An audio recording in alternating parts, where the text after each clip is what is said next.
এখন যেমন আরব বিশ্ব উত্তপ্ত, এর চেয়েতেও আরও হাজার গুণ লক্ষ কোটি গুণ উত্তপ্ত হয়ে যাবে, যে প্রত্যেকটা ঘর যুদ্ধে অংশগ্রহণ করবে, যুদ্ধে জড়িয়ে পড়বে। এবং আর এক হাদিস থেকে রাসূল সাল্লাল্লাহু আলাইহি ওয়াসাল্লামের এই আমি যে ব্যাখ্যা করছি এর সত্যতা পাওয়া যায়।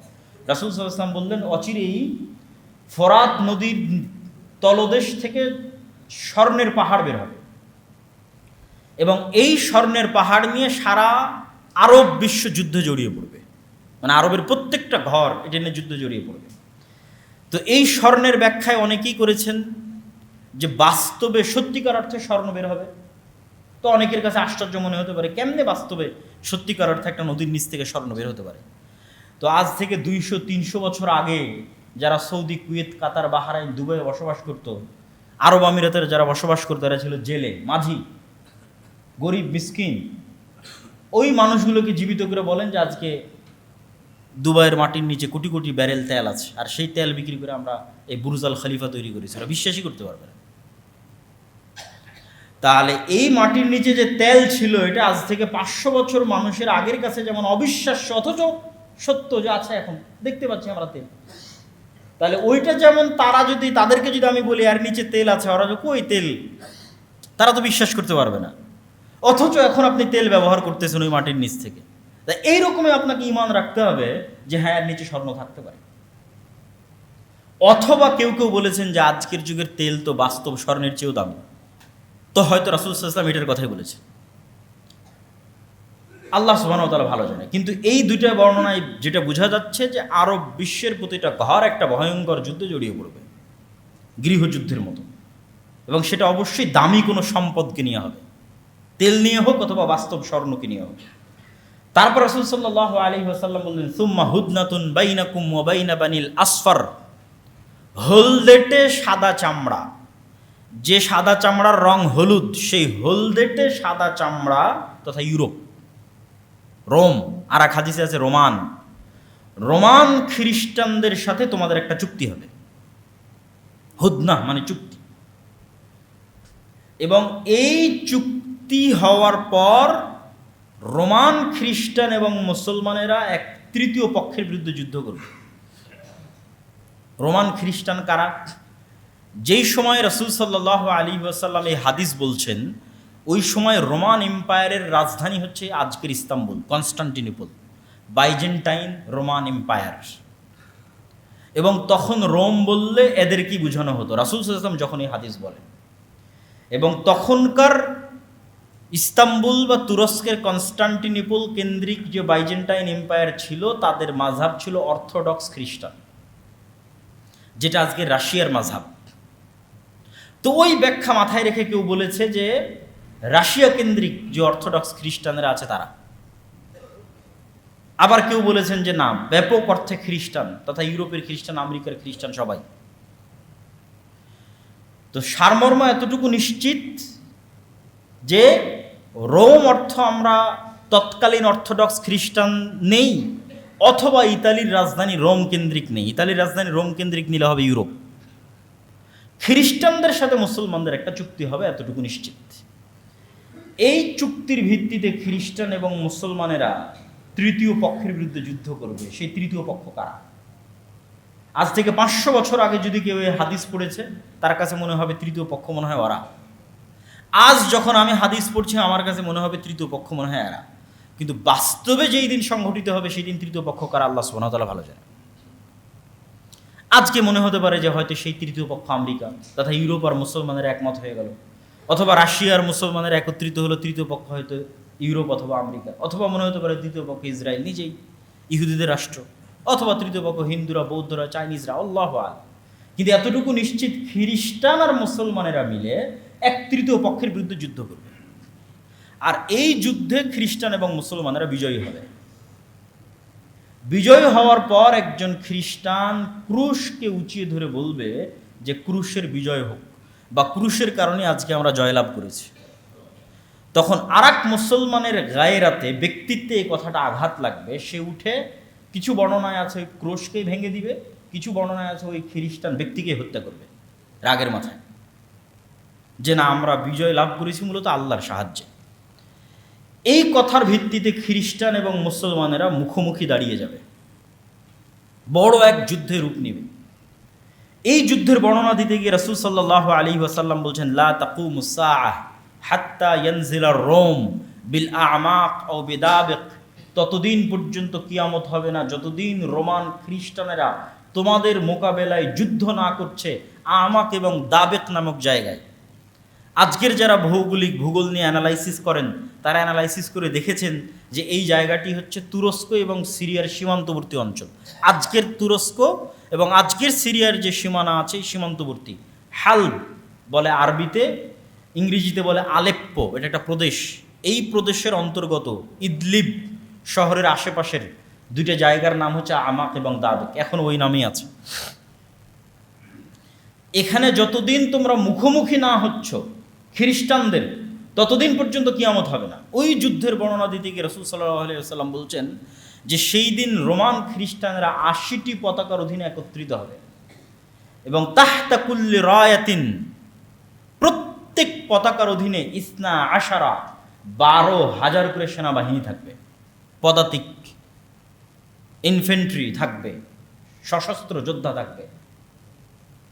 তো এই ৮০ পতাকা দ্বারা ৮০টা দেশ উদ্দেশ্য হতে পারে, ৮০টা জাতি উদ্দেশ্য হতে পারে, অথবা এমনি পতাকা ৮০টা উদ্দেশ্য হতে পারে, আল্লাহু আলাম।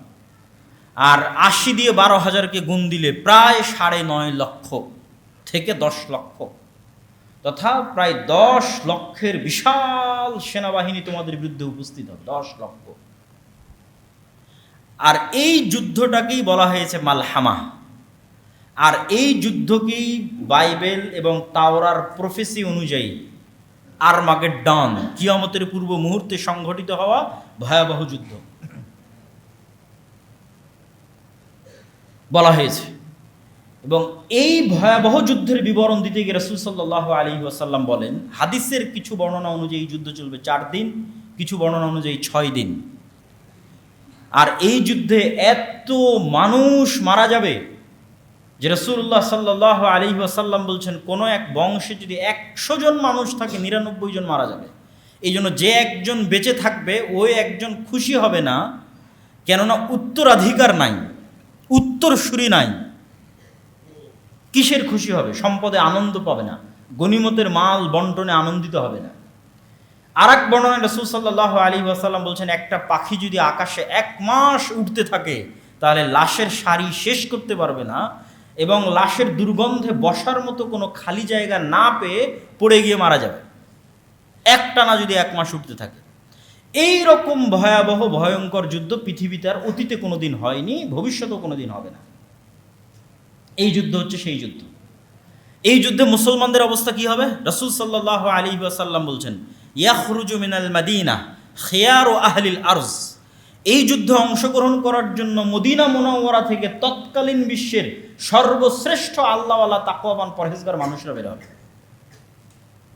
এবং যখন মদিনার মুজাহিদরা এই যুদ্ধে অংশগ্রহণ করার জন্য আসবে, তখন রোমান খ্রিস্টানরা বলবে, খাল্লু বাইনানা ওয়া বাইনা ইখওয়ানিনা, আরে আমাদের সমস্যা তো শাম বা সিরিয়ার মানুষের সাথে, তোমরা কেন মদিনা থেকে এই যুদ্ধে অংশগ্রহণ করতে আসছো?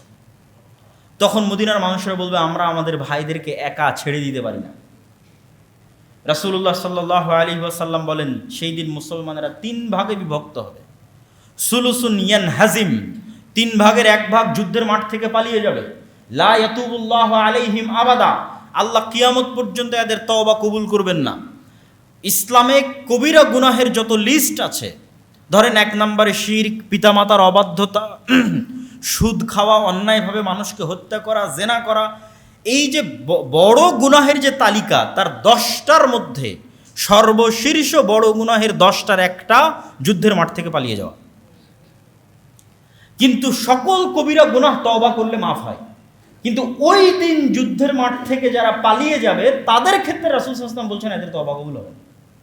তাহলে ৩ ভাগের ১ ভাগ মুসলমান পালিয়ে গেল, ৩ ভাগের 1 ভাগ মুসলমান শহীদ হয়ে যাবে। রাসূল সাল্লাল্লাহু আলাইহি ওয়াসাল্লাম বলেন, হুম আফজালুশ শুহাদা ইনদাল্লাহ, আসমানের নিচে জমিনের উপরে ওই 3 ভাগের 1 ভাগ মানুষ যারা শহীদ হবে তারা আল্লাহর নিকটে সবচেয়ে প্রিয় শহীদ পৃথিবীর ইতিহাসের। আর সুলুসুন, 3 ভাগের 1 ভাগকে আল্লাহ সুবহানাহু ওয়া তাআলা বিজয় দান করবেন। হুম লা ইফতানুনা আবাদা, এই যে 3 ভাগের 1 ভাগ মানুষ বিজয় হলো, এরা মৃত্যু পর্যন্ত আর কোনোদিন ফিতনায় পতিত হবে না। মানে এই 3 ভাগের 1 ভাগ মানুষ দাজ্জালের ফিতনা থেকেও মুক্ত থাকবে, এই 3 ভাগের 1 ভাগ মানুষ ইয়াজুজ মাজুজের ফিতনা থেকেও মুক্ত থাকবে। সামনে আর যে ফিতনায় আসুক না কেন, ওই ফিতনায় তারা তাদের ঈমান হারা হবে না, এদের ঈমান মাহফুজ হয়ে গেছে যারা বিজয়ী হবে। তারপরে ইয়াফতাতিহুনা কুস্তুনতুনিয়া, এই বিজয়ের পর তারা কনস্টান্টিনোপল বিজয় করবে, আজকের তুরস্কের রাজধানী ইস্তাম্বুল। রাসূল সাল্লাল্লাহু আলাইহি ওয়াসাল্লাম বলছেন। তো ইস্তাম্বুল তো এখন মুসলমানদের কাছে আছেই। যখন আল্লাহর নবী এই হাদিস বলেন তখন ইস্তাম্বুল মুসলমানদের কাছে ছিল না। শুধু তাই নয়, ইসলামের পুরো ইতিহাসের একটা আশ্চর্যজনক পয়েন্ট আপনাদেরকে বলি। মুসলমানেরা যখন ক্রুসেডের যুদ্ধে, যখন ভয়ঙ্কর 200 বছর যাবৎ ক্রুসেডের যুদ্ধে মুসলমানেরা আছে, মসজিদ আকসা হারিয়ে ফেলেছে, তখনও কিন্তু ইস্তাম্বুল কনস্টান্টিনোপল মুসলমানদের হাতে নাই। যখন মুসলমানেরা মঙ্গোলীয়দের বিরুদ্ধে বাগদাদে আব্বাসীয় খেলাফতের পতন হয়ে যাচ্ছে, তখনও কিন্তু কনস্টান্টিনোপল কুস্তুনতুনিয়া মুসলমানদের হাতে নেই।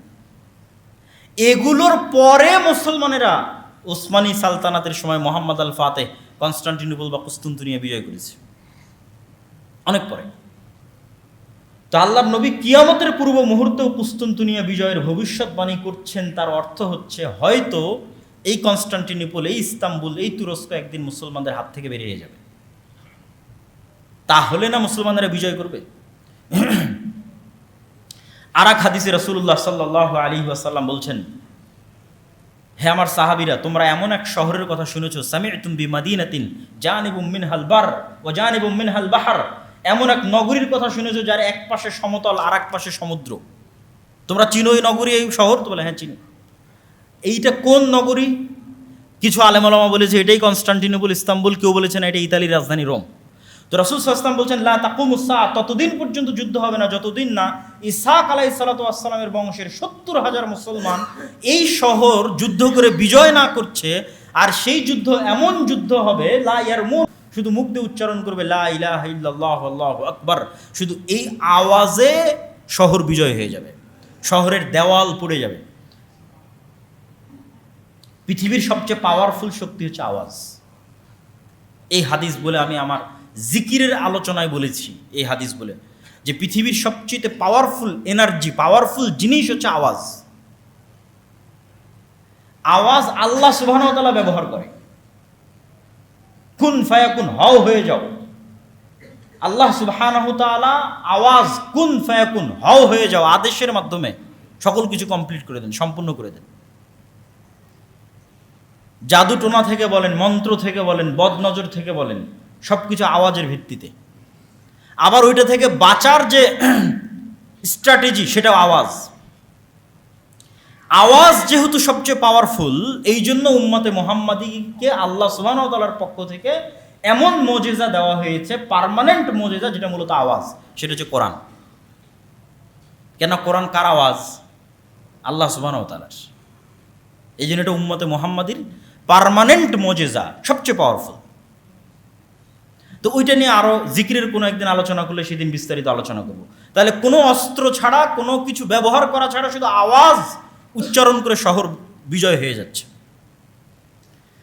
আর কেউ বলেছেন এই শহর হচ্ছে ইতালির রাজধানী রোম, তথা ওই যে মালহামা সংঘটিত হলো, ওই মালহামার পরে মুসলমানেরা যেমন কনস্টান্টিনোপল বিজয় করবে, বিজয়ের পর এই বিজয়ের ধারা চলতেই থাকবে, চলতে চলতে ইতালির রাজধানী রোম পর্যন্ত এই বিজয় পৌঁছে যাবে।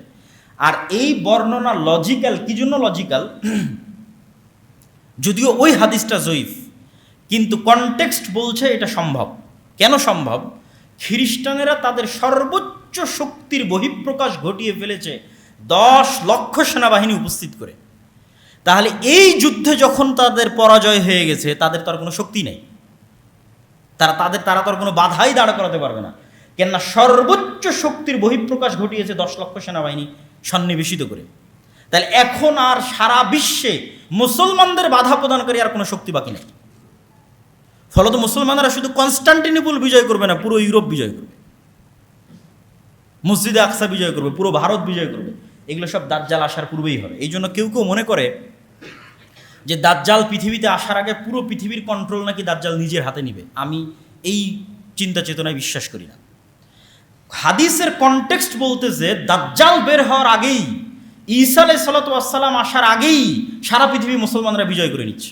এখনও তো দাজ্জাল আসেনি। 10 লক্ষ সেনাবাহিনী পরাজিত হয়ে গেছে, কনস্টান্টিনোপল বিজয় হচ্ছে, ইতালির রাজধানী রোম বিজয় হচ্ছে। কোনো নবী নাই, নতুন কোনো নবী নাই, নতুন কোনো কোরআন নাই, নতুন কোনো হাদিস নাই, আমার আপনার মতো মুসলমানেরা বিজয় করতেছে। আল্লাহু আকবার। এই যে এই বিজয় নতুন কোনো নবী আছে, নতুন কোনো কোরআন আছে, নতুন কোনো হাদিস আছে? এই কোরআন পড়ে আর এই হাদিস পড়ে আমার এবং আপনার মতো মুসলমানেরা বিজয় করতেছে। তখনও দাজ্জালও আসেনি, ঈসা আলাইহিস সালামও আসেনি। তো মুসলমানদের এই অপ্রতিরোধ্য বিজয় ধারা যখন সারা পৃথিবীতে ছড়িয়ে পড়বে এবং দাজ্জালের যে প্রজেক্টগুলো আছে এগুলো বাস্তবায়ন করার মতো কোনো শক্তি যখন পৃথিবীতে বাকি থাকবে না, তখন মাসীহ হিসেবে দাজ্জালের আগমন হবে। দাজ্জালের নামও মাসীহ, ঈসা আলাইহিস সালাতু ওয়াস সালামের নামও মাসীহ। মাসীহ শব্দের অর্থ বিপদ থেকে উদ্ধারকারী। দুইজনই মাসীহ, একজন সত্য মাসীহ, একজন মিথ্যা মাসীহ। একজন ধোকাওয়ালা মাসীহ আর একজন সত্যিকারের অর্থে মাসীহ। তাহলে দাজ্জাল বিপদ থেকে উদ্ধার করবে কাদেরকে? ও তো মাসীহ, ওকে তো কাউকে না কাউকে বিপদ থেকে উদ্ধার করতে হবে। তো বিপদে না পড়লে উদ্ধার করবে কিভাবে? তথা যত বাতিল শক্তি আছে সকল বাতিল শক্তি বিপদে পড়ে গেছে। ওই যে মুসলমানরা সারা পৃথিবী বিজয় করে নিচ্ছে। তো এখন দাজ্জালকে নিজেকেই বের হতে হবে বিপদ থেকে বাঁচানোর জন্য, ইহুদি এবং খ্রিস্টানদেরকে। এই জন্য সে মাসীহ। আর সত্যিকার অর্থেই দাজ্জাল যখন বের হবে তখন সে ইহুদিদের মাসীহ হিসেবে বের হবে। এবং আজকের মুসলমানেরা যারা এই মালহামা বিজয় করলো, যারা কনস্টান্টিনোপল বিজয় করলো, যারা ইতালি বিজয় করলো, মসজিদে আকসা, ভারত ইত্যাদি সব বিজয় করলো, সারা পৃথিবী তাদের কন্ট্রোলে, তারা এক দিনে, এক সেকেন্ডে দাজ্জালের আবির্ভাবের মাধ্যমে সকল ক্ষমতা হারিয়ে ফেলবে। একদিনে, এক সেকেন্ডে সকল ক্ষমতার কেন্দ্রবিন্দু চলে যাবে দাজ্জালের হাতে। কেন? সে অতি অলৌকিক, অতি এক্সট্রা অর্ডিনারি পাওয়ার দিয়ে আল্লাহ সুবহানাহু ওয়া তাআলা তাকে পাঠাবে। দাজ্জালের এই বিশ্বাসকে বাইবেলের প্রফেসিতে বলা হয়েছে অ্যান্টিক্রাইস্ট। 3টা ধর্মই, ইহুদি, খ্রিস্টান এবং মুসলমান, 3টা ধর্মই বিশ্বাস করে কিয়ামতের পূর্ব মুহূর্তে একজন মাসীহ উদ্ধারকারী আসবেন।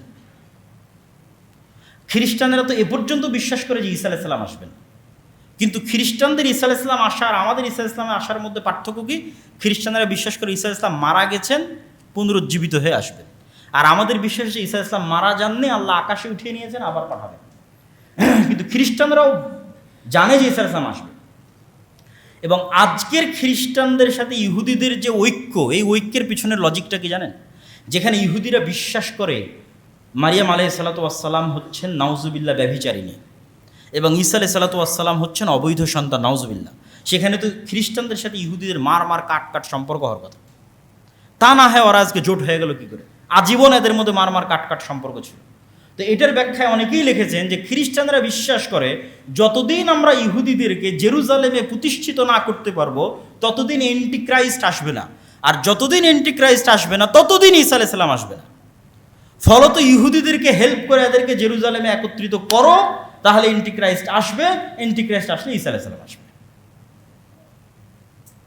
এগুলো আমার যে একটা লম্বা বিস্তারিত ভিডিও আছে এই কিয়ামতের পূর্ব মুহূর্তের ফিতনা সম্পর্কে আল ইতিসাম টিভিতে, সেখানে আরও বিস্তারিত বলা আছে।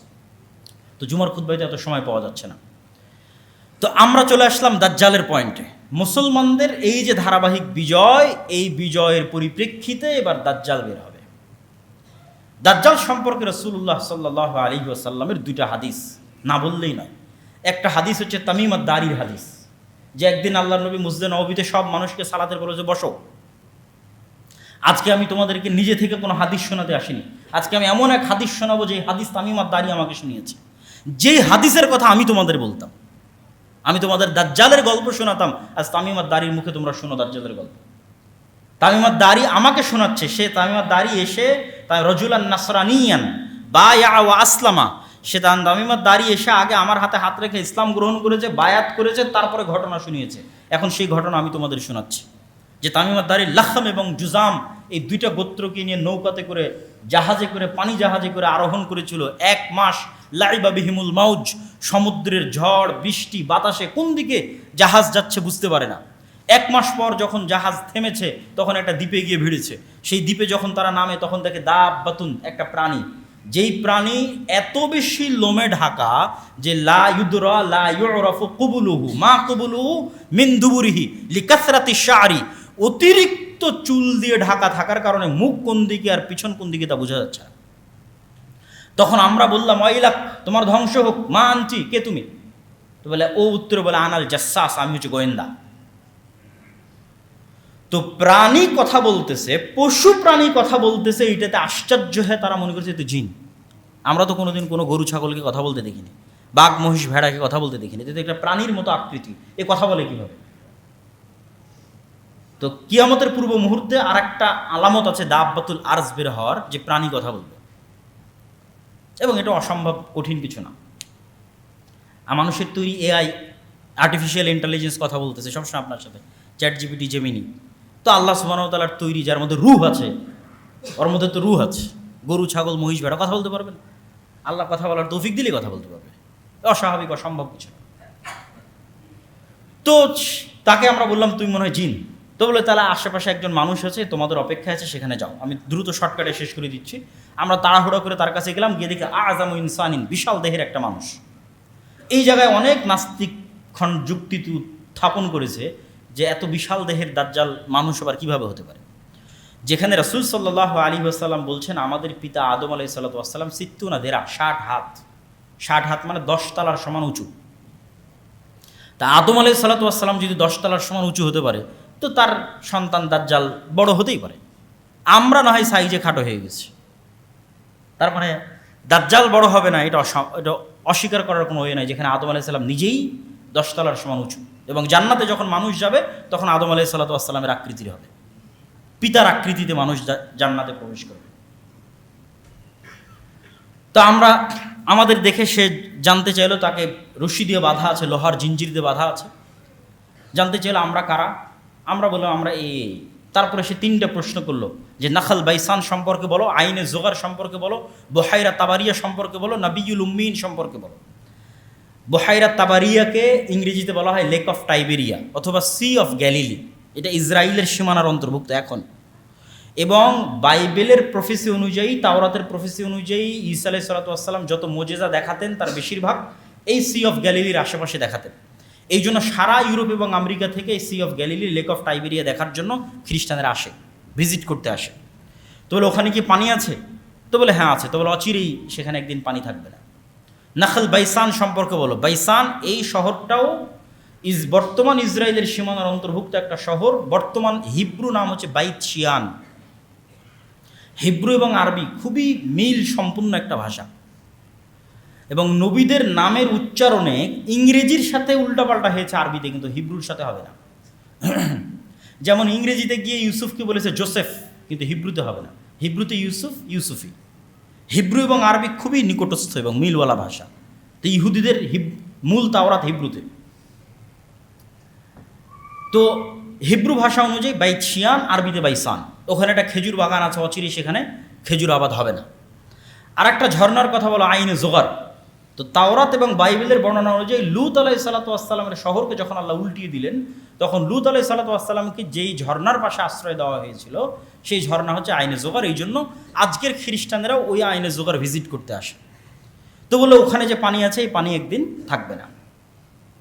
আর সর্বশেষ কি, যিনি লিখতে জানেন না, পড়তে জানেন না, এই নবীর কি খবর? আমাদের নবী মুহাম্মদ সাল্লাল্লাহু আলাইহি ওয়াসাল্লাম লিখতে জানেন না, পড়তে জানেন না। তো বলে তিনি তো এসেছে।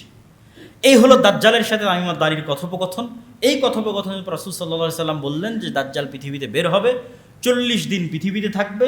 তার প্রথম দিন হবে 1 বছর, দ্বিতীয় দিন হবে 1 মাস, তৃতীয় দিন হবে 1 সপ্তাহ, আর চতুর্থ দিন থেকে বাকি 37 দিন হবে স্বাভাবিক দিন। তথা ইন টোটাল 1 বছর 2 মাস 14 দিন পৃথিবীতে অবস্থান করবে দাজ্জাল। কিভাবে দাজ্জালের আসার পর একদিন 1 বছরের সমান হবে আল্লাহ সুবহানাহু ওয়া তাআলা ভালো জানেন। কিন্তু আল্লাহ সুবহানাহু ওয়া তাআলার মূলনীতি অনুযায়ী পৃথিবী পরিচালনায় আল্লাহর সুন্নাত যদি মানুষ অ্যানালাইসিস করে, তাহলে দেখবে যে আল্লাহ সুবহানাহু ওয়া তাআলা সাধারণত হুট করে কিছু করেন না, ঘটনার পরিপ্রেক্ষিতেই ঘটনা ঘটতে থাকে, এটাই নিয়ম। তথা ইউসুফ আলাইহিসসালাম কুয়ায় পড়ে গেছে, তো আল্লাহ জিব্রাইলকে পাঠাবেন যে যাওয়াকে কুয়া থেকে বাঁচাও। সাধারণত আল্লাহ এরকম করেন না। ওইটা একটা ঘটনার প্রেক্ষিতে আল্লাহ ইউসুফকে বাঁচাবেন। একদল ব্যবসায়ী ওদিক দিয়ে যাচ্ছে, ওদের পানির দরকার হচ্ছে, পানি উঠানোর জন্য কুয়াতে বালতি ফেলতেছে, সেই বালতির সাথে ইউসুফ আলাইহিসসালাম উঠে আসতেছে, ঘটনার মাধ্যমে আল্লাহ তাকে বাঁচাচ্ছেন।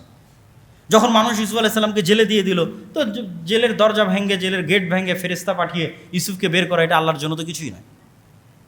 কিন্তু ইউসুফ আলাইহিসসালামকে জেল থেকে বের করা হবে অত্যন্ত ধারাবাহিক একটা ঘটনা পরিক্রমায়। বাদশা স্বপ্নে দেখবে, সেই স্বপ্নের ব্যাখ্যা কেউ জানে না, কে জানে? ইউসুফ জানে। ইউসুফকে ডাকো, স্বপ্নের ব্যাখ্যা করতে গিয়ে তাকে মুক্তি দিয়ে দিচ্ছে। সাধারণত আল্লাহ সুবহানাহু ওয়া তাআলা লাতিফ, তিনি যা কিছু করেন সূক্ষ্মভাবে করেন, হুট করে হুমজিকেল আল্লাহ সুবহানাহু ওয়া তাআলা সাধারণত করেন না। আল্লাহ চাইলে করতে পারেন, যে এখনও আল্লাহ সুবহানাহু ওয়া তাআলা চাইলে করতে পারেন যে সূর্যকে থামিয়ে দিলেন, একদিন 1 বছরের সমান হয়ে যাবে। ইউশা বিন নুন যখন জেরুজালেম বিজয় করে, তখন আল্লাহ সূর্যকে থামিয়ে দিয়েছিলেন জেরুজালেম বিজয়ের জন্য, সহিহ হাদিস। কিন্তু ঘটনার ধারাবাহিকতায় ঘটবে এটার সম্ভাবনা বেশি, তথা দাজ্জালের আগমনটাই এত ব্যতিক্রম, যে ব্যতিক্রম ঘটনার সামাল দিতে গিয়ে আসমান এবং জমিনের যে ধারাবাহিক প্রক্রিয়া আছে, নিজাম আছে, সিস্টেম আছে, এই সিস্টেমকে ওই ধাক্কা সামাল দিতে গিয়ে অটোমেটিক সূর্যকে একদিন হবে 1 বছরের সমান, তারপরের দিন হবে 1 মাসের সমান, তারপরের দিন হবে 1 সপ্তাহের সমান, তারপরে ধারাবাহিক স্বাভাবিক হয়ে যাবে। সেইটা কি ঘটনা আল্লাহ সুবহানাহু ওয়া তাআলা ভালো জানে। সেই ঘটনার বিষয়ে আমরা বলতে পারবো না যে সেটা কি ঘটনা, কিন্তু দাজ্জালের আগমনটাই এত ব্যতিক্রম হবে। রাসূল সাল্লাল্লাহু আলাইহি সাল্লাম তার দ্রুততার সম্পর্কে বলছেন, গাইসিন ইস্তাদবারাতুর রিহ, আকাশে ঝড়ের সময় মেঘমালা যত দ্রুত চলে, দাজ্জাল অত দ্রুত চলবে। তা আল্লাহ নবী কেনই বা মেঘের উদাহরণ দিলেন, আর কেনই বা ঝড়ের উদাহরণ দিলেন? রাসূল সাল্লাল্লাহু আলাইহি সাল্লাম তো আর জানতেন না যে আকাশে বিমান ওড়ে, আকাশে রকেট উড়ে, তাও জানতেন না। কিন্তু উদাহরণ দিচ্ছেন কি, মেঘমালা ঝড়ের সময় যত দ্রুত চলে, দাজ্জাল সেইভাবে চলবে। তো দাজ্জালের মেঘমালা চলা বেশি আশ্চর্যের না সুলাইমান আলাইহিস সালাতু ওয়াস সালামের সিংহাসন বাতাসের আদেশে, তার আদেশে বাতাস অধীনস্থ থাকতো আর আকাশে উঠতো, ওইটা বেশি আশ্চর্যের। যেগুলো আগে ঘটে গেছে এগুলো বেশি আশ্চর্যের, আর যেগুলো পরে ঘটবে বলা হচ্ছে এগুলো অত আশ্চর্যের না। তথা দাজ্জাল আকাশে উড়বে অথবা আকাশে তার ওরকম কোনো যন্ত্র থাকবে, আল্লাহ আলাম, আল্লাহ ভালো জানে কি হবে, কিন্তু তার গতির কথা বলা হচ্ছে, ওইটা বেশি আশ্চর্যের না। সুলাইমান আলাইহিস সালাতু ওয়াস সালাম যেটা ঘটিয়েছেন ওইটা বেশি, সুলাইমান আলাইহিস সালাম তো বেশি আশ্চর্য, ওটা তো অতীতে ঘটেই গেছে। তো দাজ্জাল রাসূল সাল্লাল্লাহু আলাইহি ওয়াসাল্লাম বলছেন ইরাক এবং শামের নগরীর মধ্যে দিয়ে হাঁটবে। কোনো অঞ্চলে গিয়ে বলবে, এই তোমরা আমার প্রতি ঈমান আনো, তো বলে ঈমান আনবে। সারা পৃথিবীর সব ধন সম্পদ ওদের পিছনে ছুটবে। কোনো এক শহরে গিয়ে বলবে ঈমান আনো, আনবে না, আসমান জমিন সব বৃষ্টি বর্ষণ বন্ধ করে দিবে, পৃথিবী ঘাস পাতা উৎপন্ন করবে না। খাবে কি? আগে থেকে যে ফার্নিচার আছে কাঠের, এগুলো চাবিয়ে চাবিয়ে খাবে, জ্বালিয়ে জ্বালিয়ে খাবে। রাসূল সাল্লাল্লাহু আলাইহি ওয়াসাল্লাম হাদিসে বলছেন ধনুক, তীর, সেগুলো থেকে মানুষ খাবার অন্বেষণ করবে ঈমান বাঁচাতে গিয়ে। ভয়ঙ্কর ভয়াবহ অবস্থা। এবার এই ভয়ঙ্কর ভয়াবহ অবস্থা থেকে বাঁচাতে ঈসা আলাইহিস সালাতু ওয়াস সালাম আসবেন। তাহলে ঈসা আলাইহিস সালামও মাসিহ, বিপদ থেকে উদ্ধারকারী। কাদেরকে বিপদ থেকে উদ্ধার করতেছেন? বিপদগ্রস্ত মুসলমানদেরকে বিপদ থেকে উদ্ধার করতেছেন। দাজ্জালও মাসিহ, কাদেরকে বিপদ থেকে উদ্ধার করছে? ইহুদি খ্রিস্টানদের বিপদ থেকে উদ্ধার করতেছে। এবার ঈসা আলাইহিস সালাতু ওয়াস সালামও ওই এক্সট্রা অর্ডিনারি, অতি অলৌকিক ক্ষমতা নিয়ে আসবেন। স্বাভাবিক মানুষের পক্ষে দাজ্জালের মোকাবেলা করা সম্ভব নয়। আল্লাহ ঈসা আলাইহিস সালাতু ওয়াস সালামকে সেই অলৌকিক ক্ষমতা দিয়ে পাঠাবেন, যেটা তিনি দাজ্জালকে মোকাবেলা করতে পারবেন। সেটা কেমন পাওয়ারফুল? রাসূল সাল্লাল্লাহু আলাইহি ওয়াসাল্লাম বলছেন, ঈসা আলাইহিস সালামের নিঃশ্বাস যত দূর যাবে, কোনো কাফের যদি থাকে নিঃশ্বাসে মারা যাবে। আল্লাহু আকবার! কি অলৌকিক ক্ষমতা নিয়ে তিনি আসবেন। দাজ্জালকে তাকে হত্যা করতে হবে না, যদি শুধু দেখে, ইয়াজুবু কামা ইয়াজুবুল মা, লবণ পানিতে দিলে যেভাবে গলে যায় দাজ্জাল সেভাবে গলে যাবে। কিন্তু তারপরও ঈসা আলাইহিস সালাম তাকে হত্যা করবেন এবং রক্ত মানুষকে দেখাবেন যে তাকে হত্যা করেছে। এবার ঈসা আলাইহিস সালাতু ওয়াস সালাম আসলেন দামেস্কে। ঈসা আলাইহিস সালাতু ওয়াস সালাম দাজ্জালকে হত্যা করলেন, মুসলমানদেরকে মুক্তি দিলেন। এবার যেই ঈসা আলাইহিস সালাতু ওয়াস সালাম পৃথিবীর সবচেয়ে ভয়াবহ ফিতনা মোকাবেলা করলেন, যেই ফিতনা ওই মুজাহিদরা মোকাবেলা করতে পারছিল না যারা সারা পৃথিবী বিজয় করে নিয়েছে। মালহামাতে বিজয় হয়েছে 10 লক্ষ সেনাবাহিনীর বিরুদ্ধে, কনস্টান্টিনোপল বিজয় করেছে, ইতালি বিজয় করে, ওরা পারছিল না দাজ্জালের মোকাবেলা করতে। সেই দাজ্জালের মোকাবেলা করলেন ঈসা আলাইহিস সালাম। এবার এই ঈসা আলাইহিস সালামকে আল্লাহ বলবে, ঈসা, আমার এবার এমন কিছু বান্দা বের হবে যাদের সাথে তুমিও মোকাবেলা করতে পারবে না। অতএব তুমি মুমিনদের নিয়ে তুর পাহাড়ে আশ্রয় নাও।